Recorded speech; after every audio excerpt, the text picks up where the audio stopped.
नमस्कार mystery world YouTube channel को आपण मानक स्वागत करुछि मु सौम्या।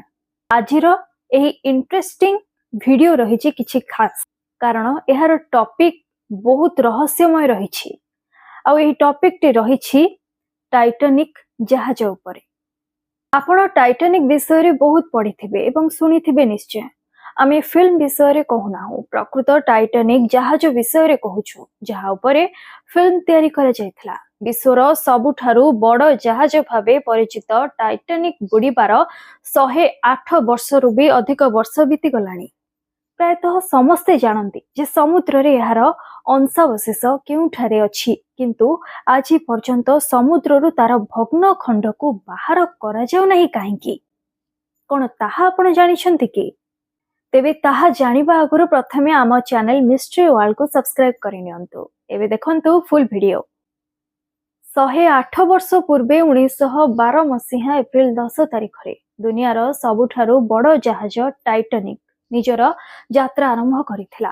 ब्रिटेन रु न्यूयॉर्क जाउथला किंतु 14 एप्रिल रे उत्तर अटलांटिक महासागर रे एक हिमखंड सहित धक्का खाइबा परे दुई खंड होई जाइथिला। प्राय 4 किलोमीटर गभीर रे बुड़ी जाइथिला।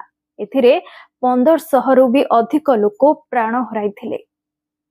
सेति बेलर एहा सबुठारु बड़ समुद्र दुर्घटना बोली कुहा जाय। पाखापाखी 70 वर्ष पर्यंत एही जहाज सेमिति समुद्र भितरे पड़ी रहिथिला। 1985 रे प्रथम थर पई एही जहाजर अंशावशेष को गवेषक रॉबर्ट बर्लाट एवं तांका टीम खोजिकी बाहर करथिले। आपण जानी आश्चर्य हेबे जे एही जहाज जेउठारे बुड़ीथिला सेठारे खराबेले मध्य अंधकार रही थाई एवं सही स्थान रे समुद्र गभीरर तापमात्रा मात्र 1 डिग्री सेल्सियस रही थाई।